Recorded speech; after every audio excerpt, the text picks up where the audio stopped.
Hello കൂട്ടുകാരെ, LDC village field assistant പരീക്ഷകൾക്ക് തയ്യാറെടുക്കുന്ന എല്ലാവർക്കും സ്വാഗതം.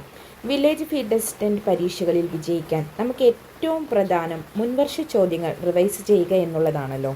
നമ്മൾ ഇന്നത്തെ വീഡിയോയിലൂടെ മാത്സ് ഒഴികെയുള്ള പ്രധാനപ്പെട്ട ഒരു 40 മുൻവർഷ ചോദ്യങ്ങളാണ് ചർച്ച ചെയ്യുന്നത്. അതിൽ GK, സയൻസ്, മലയാളം, ഇംഗ്ലീഷ് എന്നീ ഭാഗങ്ങളിൽ നിന്ന് നമ്മൾ സെലക്റ്റഡ് 10 ക്വസ്റ്റ്യൻസ് വീതമാണ് ഈ ഭാഗത്ത് ഉൾപ്പെടുത്തിയിരിക്കുന്നത്. വീഡിയോ മുഴുവനായി നിങ്ങൾ കണ്ട് നിങ്ങൾക്ക് എത്ര മാർക്ക് ഇതിൽ കിട്ടുന്നുവെന്ന് കമൻറ്റ് ചെയ്യുമല്ലോ. അപ്പോൾ നമുക്ക് നമ്മുടെ പുതിയ സെഷനിലേക്ക് കടക്കാം. അപ്പോൾ ഇതുപോലെ നമ്മൾ ഡെയിലി ഒരു 40 ക്വസ്റ്റ്യൻസ് വീതം നമുക്കൊന്ന് റിവൈസ് ചെയ്ത് നോക്കാം. നിങ്ങൾ തന്നെ ഒരു പേപ്പറിലോ എവിടെയെങ്കിലും നിങ്ങൾക്ക് എത്ര മാർക്ക് കിട്ടുന്നു എന്നുള്ളതൊന്ന് നോട്ട് ചെയ്ത് വെക്കുക. ഓക്കെ, അപ്പോൾ നമുക്ക് നമ്മുടെ സെഷനിലേക്ക് കടക്കാം. കേരളത്തിൻ്റെ ഏറ്റവും തെക്കേ അറ്റത്തുള്ള നദി ഏതാണ്? നെയ്യാർ. കേരളത്തിൻ്റെ ഏറ്റവും തെക്കേ അറ്റത്തുള്ള നദി നെയ്യാറാണ്. അപ്പം ഞാൻ ക്വസ്റ്റ്യൻ പറയുമ്പോൾ നിങ്ങളൊന്ന് ആൻസർ അവിടെ എഴുതി നോക്കണേ. നിങ്ങളിത് കേട്ടാൽ മതി. ഭരണഘടനാ നിർമ്മാണ സഭയുടെ താൽക്കാലിക അധ്യക്ഷൻ ആരായിരുന്നു? ഭരണഘടനാ നിർമ്മാണ സഭയുടെ താൽക്കാലിക അധ്യക്ഷൻ ആരായിരുന്നു? ഡോക്ടർ സച്ചിദാനന്ദ സിൻഹ. ഞാൻ ക്വസ്റ്റ്യൻ പറയുമ്പോൾ തന്നെ നിങ്ങൾ ആ ഉത്തരം ഒന്ന് നിങ്ങളുടെ മനസ്സിൽ കാണണേ, എന്നിട്ട് അവിടെ ഒന്ന് നോട്ട് ചെയ്യുക. ഇന്ത്യയിലെ ആദ്യത്തെ ദേശീയ ഉദ്യാനം ഏതാണ്? ഇന്ത്യയിലെ ആദ്യത്തെ ദേശീയ ഉദ്യാനം ജിം കോർബറ്റ് നാഷണൽ പാർക്ക്. എവിടെയാണ്? ഉത്തരാഖണ്ഡ്. ഇന്ത്യയിലെ ആദ്യത്തെ national park Jim Corbett national park, Uttarakhand. ലോക മനുഷ്യാവകാശ ദിനം എന്ന് ആഘോഷിക്കുന്നു? ഡിസംബർ 10. ലോക മനുഷ്യാവകാശ ദിനം എന്നാണ് ആഘോഷിക്കുന്നത്? ഡിസംബർ 10. അടുത്തത്, വൈക്കം സത്യാഗ്രഹത്തിന് നേതൃത്വം നൽകിയ പ്രധാന നേതാവാര്? വൈക്കം സത്യാഗ്രഹത്തിന് നേതൃത്വം നൽകിയ പ്രധാന നേതാവാര്? TK മാധവൻ. കുറേ നാളുകളായിട്ട് PSC പഠിച്ചുകൊണ്ടിരിക്കുന്നവർക്കൊക്കെ ഇതൊക്കെ വളരെ ഈസി ആയിട്ടുള്ള ക്വസ്റ്റ്യൻസ് ആയിട്ട് തോന്നും അല്ലേ? പക്ഷേ ആദ്യമായിട്ട് പഠിക്കുന്നവർക്കൊക്കെ ഇതൊക്കെ കൺഫ്യൂഷൻസ് ആയിരിക്കും. നമ്മൾ എത്ര പഠിച്ചാലും ഓപ്ഷനിൽ നമുക്ക് കാണുമ്പോൾ ഇതാണോ അതാണോ എന്നൊക്കെ ഉള്ളൊരു ഡൗട്ട് തോന്നും. അപ്പോൾ ഇത് നമ്മളിങ്ങനെ വീണ്ടും ഒന്ന് റിപ്പീറ്റ് ചെയ്ത് പറഞ്ഞ് കേട്ട് പോയാൽ നമുക്കത് കൺഫ്യൂഷൻ ഇല്ലാതെ തന്നെ നമുക്ക് ഉത്തരത്തിലേക്ക് എത്താനായിട്ട് സാധിക്കും. സൈലൻറ്റ് വാലിയെ ദേശീയ ഉദ്യാനമായി പ്രഖ്യാപിച്ച വർഷം? 1984. സൈലൻറ്റ് വാലിയെ ദേശീയ ഉദ്യാനമായി പ്രഖ്യാപിച്ച വർഷം 1984. ഇന്ത്യയിൽ പഞ്ചായത്ത് രാജ് സംവിധാനം ആദ്യം നടപ്പിലാക്കിയ സംസ്ഥാനമേത്? ഇന്ത്യയിൽ പഞ്ചായത്ത് രാജ് സംവിധാനം ആദ്യം നടപ്പിലാക്കിയ സംസ്ഥാനമാണ് രാജസ്ഥാൻ. രാജസ്ഥാനിലെ നാഗോർ ജില്ലയിലാണ് 1959 പഞ്ചായത്ത് രാജ് സംവിധാനം ഇന്ത്യയിൽ ആദ്യമായി വരുന്നത്. അപ്പോൾ പഞ്ചായത്ത് രാജ് ഇന്ത്യയിൽ ആദ്യമായി നടപ്പിലാക്കിയ സംസ്ഥാനം ചോദിച്ചാൽ രാജസ്ഥാൻ, ഏത് ജില്ലയാണെന്ന് ചോദിച്ചാൽ നാഗോർ ജില്ലയിലാണ്. ഇനി വർഷമാണെങ്കിലോ 1959. കേരളത്തിലെ ഏറ്റവും വലിയ ശുദ്ധജല തടാകം ഏതാണ്? ശാസ്താംകോട്ട തടാകം. കേരളത്തിലെ ഏറ്റവും വലിയ ശുദ്ധജല തടാകമാണ് ശാസ്താംകോട്ട തടാകം. അടുത്തത്, മൗലികാവകാശങ്ങൾ ഉൾപ്പെടുത്തിയിരിക്കുന്നത് ഭരണഘടനയുടെ ഏത് ഭാഗത്താണ്? മൗലികാവകാശങ്ങൾ എവിടെയാണ്? ഭാഗം 3, പാർട്ട് 3യിലാണ്. അടുത്ത ക്വസ്റ്റ്യൻ, കണ്ണീരും കിനാവും ആരുടെ ആത്മകഥയാണ്? കണ്ണീരും കിനാവും ആരുടെ ആത്മകഥയാണ്? VT ഭട്ടതിരിപ്പാട്. VT ഭട്ടതിരിപ്പാടിൻ്റെ ആത്മകഥയാണ് കണ്ണീരും കിനാവും. അടുത്തതായിട്ട് നമുക്ക് സയൻസ് ഭാഗത്തെ കുറച്ച് റിപ്പീറ്റഡ് ക്വസ്റ്റ്യൻസ് ഒന്ന് നോക്കാം. മനുഷ്യ ശരീരത്തിൽ ഏറ്റവും വലിയ ഗ്രന്ഥി ഏതാണ്? മനുഷ്യ ശരീരത്തിൽ ഏറ്റവും വലിയ ഗ്രന്ഥി കരൾ. മനുഷ്യ ശരീരത്തിൽ ഏറ്റവും വലിയ ഗ്രന്ഥിയാണ് കരൾ. അടുത്തത്, രക്തം കട്ടപിടിക്കാൻ സഹായിക്കുന്ന വിറ്റാമിൻ ഏതാണ്? രക്തം കട്ടപിടിക്കാൻ സഹായിക്കുന്ന വിറ്റാമിനാണ് വിറ്റാമിൻ K. Vitamin K. കട്ടായാൽ K അല്ലേ? രക്തം മുറിവൊക്കെ വരുമ്പം നമുക്ക് ബ്ലഡ് പോകും. അപ്പോൾ രക്തം കട്ട പിടിക്കാൻ എന്ത് വേണം? K വേണം. ഇനി പ്രാഥമിക വർണ്ണങ്ങൾ എന്നറിയപ്പെടുന്നത്, പ്രൈമറി കളേഴ്സ് എന്നറിയപ്പെടുന്നത് ഏതൊക്കെയാണ്? RGB. ഓർത്തിരിക്കുക, RGB റെഡ്, ഗ്രീൻ, ബ്ലൂ. ചുവപ്പ്, പച്ച, നീല. അടുത്തത്, പെൻസിലിൻ കണ്ടുപിടിച്ച ശാസ്ത്രജ്ഞൻ ആര്? പെൻസിലിൻ കണ്ടുപിടിച്ചത് ആരാണ്? ആരാണ്? അലക്സാണ്ടർ ഫ്ലെമിംഗ് ആണ് പെൻസിലിൻ കണ്ടുപിടിച്ചത്. അടുത്തത് പ്രകാശവർഷം, ലൈറ്റ് ഇയർ എന്തിൻ്റെ യൂണിറ്റ് ആണ്? അത് ദൂരം, ഡിസ്റ്റൻസ് അല്ലേ. പ്രകാശവർഷം എന്ന് പറയുന്നത് ദൂരമാണ്, ദൂരം കണക്കാക്കുന്നതിനുള്ള യൂണിറ്റ് ആണ്. തൈരിൽ അടങ്ങിയിരിക്കുന്ന ആസിഡ്, പാലതൈര് അല്ലേ, അതിലൊക്കെ എന്താണുള്ളത്? ലാക്റ്റിക് ആസിഡാണ് തൈരിൽ അടങ്ങിയിരിക്കുന്നത്. മനുഷ്യ ശരീരത്തിലെ സാധാരണ താപനില എത്രയാണ്? 37 ഡിഗ്രി സെൽഷ്യസ്, സെൽഷ്യസിലാണെങ്കിൽ 37 ഡിഗ്രി, ഇനി ഫാരൻഹീറ്റിലാണെങ്കിലോ 98.6 ഡിഗ്രി ഫാരൻഹീറ്റ്. അടുത്ത ക്വസ്റ്റ്യൻ, എയ്ഡ്സ് രോഗത്തിന് കാരണമാകുന്ന വൈറസ് ഏതാണ്? എയ്ഡ്സ് രോഗത്തിന് കാരണമാകുന്ന വൈറസാണ് HIV വൈറസ് ആണ് എയ്ഡ്സ് രോഗത്തിന് കാരണമാകുന്നത്.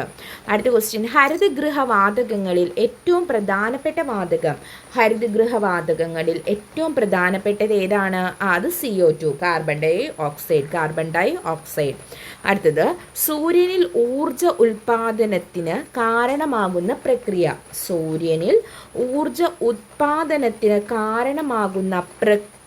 ഏതാണ്? അത് ന്യൂക്ലിയർ ഫ്യൂഷൻ. സൂര്യനിൽ ഊർജ ഉൽപാദനത്തിന് കാരണമാകുന്ന പ്രക്രിയയാണ് ന്യൂക്ലിയർ ഫ്യൂഷൻ. അപ്പോൾ നമ്മൾ സയൻസിൻ്റെ ഒരു 10 ക്വസ്റ്റ്യൻസ് ആണ് കേട്ടോ ഇപ്പോൾ പറഞ്ഞത്. ഇതൊക്കെ സ്ഥിരം റിപ്പീറ്റഡ് ക്വസ്റ്റ്യൻ ആണ്. ഇനി നമുക്ക് മലയാളം നോക്കാം. അക്ഷരത്തെറ്റില്ലാത്ത പദം ഏതാണ്? വിദ്വാൻ എന്ന പദമാണ്. നോക്കിക്കേ, അവിടെ ഫസ്റ്റ് തന്നിരിക്കുന്നതാണ് ദയാണ് വിദ്വാൻ. അടുത്തത്, കടൽ എന്ന പദത്തിൻ്റെ പര്യായ പദം ഏതാണ്? കടലിൻ്റെ പര്യായ പദമാണ്. അപ്പം കടലിൻ്റെ 3 പര്യായ പദങ്ങൾ നമുക്ക് പഠിക്കാം. സമുദ്രമുണ്ട്, ആഴിയുണ്ട്, വാരിധിയുണ്ട്.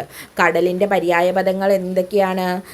നമ്മളോട് ഓടുവണ്ണായിട്ടൊക്കെ ചോദിക്കും അല്ലേ. സമുദ്രം, ആഴി, വാരിധി. ഉഷ്ണം എന്ന പദത്തിൻ്റെ വിപരീതം. ഉഷ്ണം എന്താ? ചൂടല്ലേ. അപ്പോൾ ഉഷ്ണത്തിൻ്റെ പര്യായം എന്താണ്? ശീതം. ഓക്കെ. അടുത്തത്, അഹങ്കാരം സന്ധി പിരിച്ചെഴുതുക.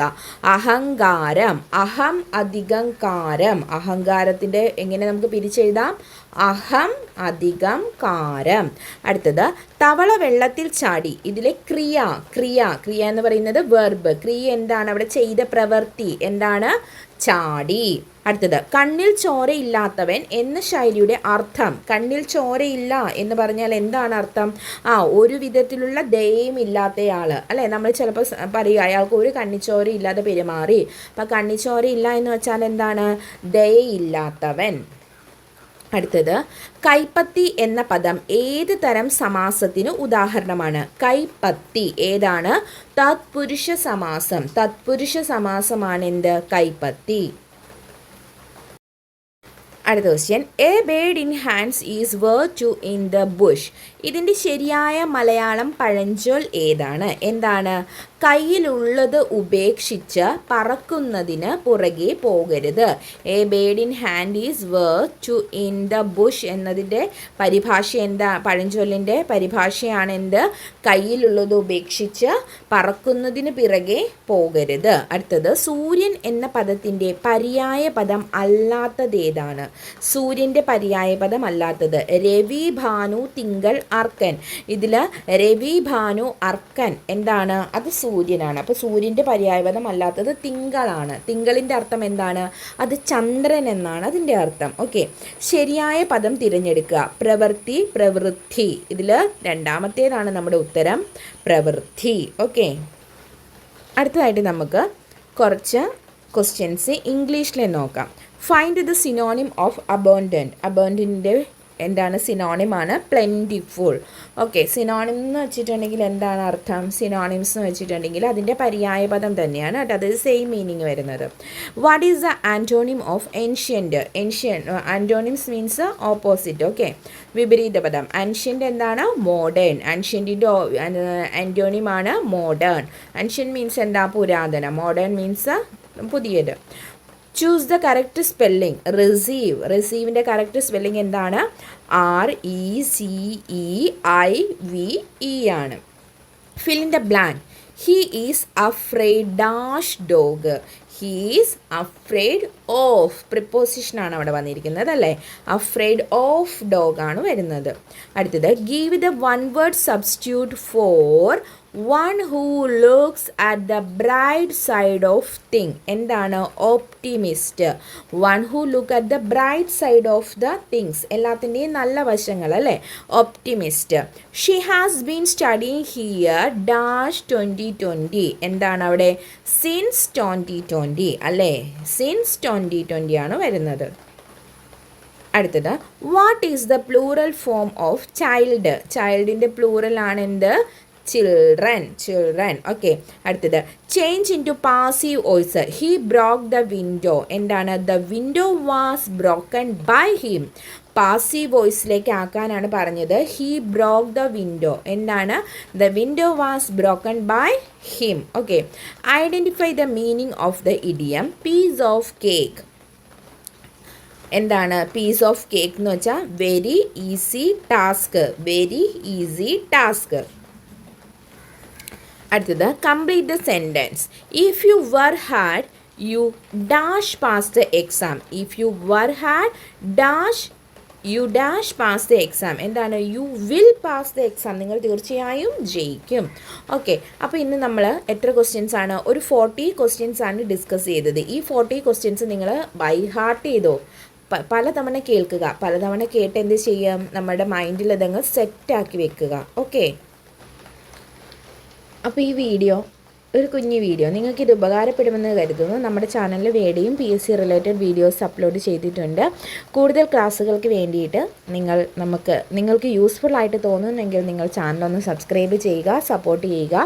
അതുപോലെ തന്നെ നിങ്ങളുടെ കൂട്ടുകാർക്ക് ഇതൊന്ന് ഷെയർ ചെയ്ത് കൊടുക്കുക. PSC പഠിക്കുന്ന കൂട്ടുകാർക്ക് ആർക്കെങ്കിലുമൊക്കെ ഉപകാരപ്പെട്ടാൽ നമുക്ക് അത്രയും സന്തോഷം. അപ്പം മറ്റൊരു ക്ലാസ്സിലൂടെ നമുക്ക് വീണ്ടും കാണാം. Thank you all. Have A nice day.